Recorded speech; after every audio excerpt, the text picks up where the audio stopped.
नमस्कार, मी शेतकरी पुत्र निलेश दिलीप जगताप जेजुरी। आज आबाळ फाटलाय, अतिवृष्टीमुळे शेती आणि माझ्या शेतकऱ्यांचं आतोनात नुकसान झालंय। हातातोंडाशी आलेला घास पावसानं हिसकावून घेतलाय। हजारो लाखो रुपये खर्च करून काया मातीत घाम घालून स्वतःच्या लेकरावानी आम्ही पिकं उभी केली। आज तीच पिकं डोळ्या देखत पाण्यात गेलीत। मी आज निशब्द आहे, पण तरी आज मला माझ्या शेतकरी बांधवांशी बोलायचंय। प्रत्येक वेळी माझा शेतकरी संकटात का सापडतो? पाऊस कमी पडला, शेतकरी अडचणीत। अतिवृष्टी झाली, शेतकरी अडचणीत। एखादं चक्रीवादळ आलं, शेतकरी अडचणीत। पिकाला हमी भाव नाही, शेतकरी अडचणीत। बाजारपेठ नाही, शेतकरी अडचणीत। का? ज्याच्या संकटांना अंत नाही आणि तरी ज्याच्या कष्टाला सीमा नाही, तो माझा शेतकरी। जिथं जीव गहाण ठेवून तो उद्योग केला जातो ना, ती म्हणजे शेती।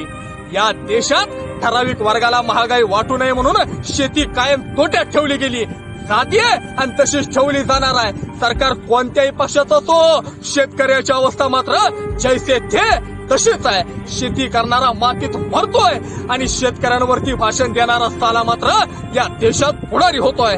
महाराष्ट्रातल्या माझ्या शेतकऱ्याच्या तमाम पोरांना माझं सांगणं आहे, शेतकऱ्यांच्या पोरांनो, आता फक्त अवतावरच नाही तर इथल्या व्यवस्थेच्या छाताडावरती सुद्धा पाय आपल्याला ठेवावा लागणार आहे। पाऊस समाधानकारक पडत होता, सुगी जोरात आली होती।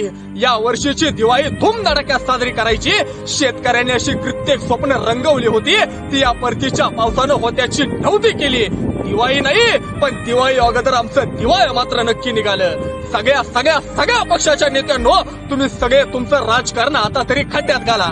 सरकार आणि विरोधी पक्ष तुम्ही सगळे मिळून शेतकऱ्यांच्या पाठीशी खंबीरपणे उभे राहा। सरसकट सगळ्या महाराष्ट्रातील पंचनामे करून शेतकऱ्यांना तात्काळ आर्थिक मदत करा। महाराष्ट्रात ओला दुष्काळ जाहीर करा। निसर्गाने शेतकऱ्यांचा कायमच गेम केलाय। कधी 2-2 वर्ष दुष्काळ, प्यायला पाणी नाही, जनावरांच्या चाऱ्याची पंचायत, तर कधी पीक ऐन जोमात असताना येणारी गारपीट, अवकाळी पाऊस, चक्रीवादळ, यामुळे शेती आणि शेतकरी आता पूर्णपणे उद्ध्वस्त होतोय। शेतीत गुंतवलेला पैसा वाया जातो, काही नाही सगळं सहन होत नाही, ते जीव देतात, तर काही मनावरती दगड ठेवून नवीन आशा निर्माण करून तग धरून राहतात।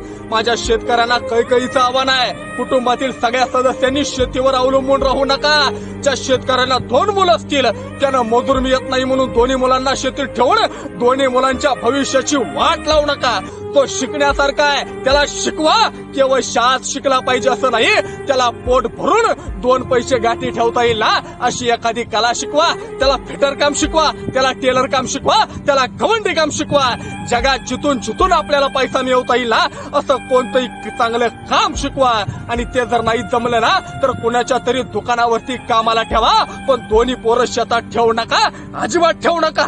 जो एक मुलगा शेतीत ठेवणार आहे त्याला शेतीत होणारे नवीन बारीक सारीक बदल व्यवस्थित समजावून सांगा। शेतीत येणारं नवीन मायक्रो तंत्रज्ञान त्याला माहिती करून द्या। कमी कालावधीत येणारं कोणतं पीक येतं त्याची माहिती कुठं मिळेल, त्याचं प्रशिक्षण कुठं मिळेल याची माहिती घ्यायला तुमच्या पोराला शिकवा। ते बदल हळूहळू तुमच्या घरच्या शेतीत करायला लावा। काहीतरी करून थोडं का होईना पण शाश्वत उत्पन्न आपल्याला या शेतीतून कसं मिळवता येईल हे बघा, तर ती शेती टिकू शकणार आहे। नैसर्गिक आपत्ती कायमच येणार आहे, याच्या मागे येत होती, आता येते आणि याच्या नंतर येणार आहे, पण आपण यातून कसे पुढे जातो हे आमच्या पोरांना शिकवा। आपलं दुःख जगाला सांगून आपल्याला केवळ सहानुभूती मिळू शकते, पण माझ्या शेतकरी बांधवांनो, आपल्याला पैसा नाही मिळणार आणि जगायला पैसा लागतो। किती सरकार बदललं तरी शेती संबंधीची नीती कोणतंही सरकार बदलणार नाही। त्यासाठी आवाज जरूर उठवा, पण त्यासोबत आपल्या शेतीकडे दुर्लक्ष करू नका। पैशाचा आवाज मोठा असतो, त्यासाठी पैसा शेतीतून किंवा शेतीबाह्य गोष्टीतून मिळवलाच पाहिजे। त्यामुळे केवळ स्वतःला शेतकरी म्हणून, बळीराजा म्हणून, अन्नदाता म्हणून आता चालणार नाही।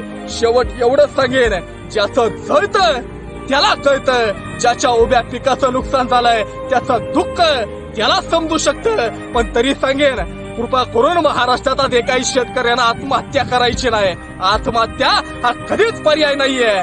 नेहमी पुणे मुंबईकरांचं स्पिरिट पाहत आलोय, आता महाराष्ट्रातल्या शेतकऱ्यांचं स्पिरिट सुद्धा दाखवूयात। पुन्हा एकदा लढूयात, पुन्हा एकदा उभे राहूयात।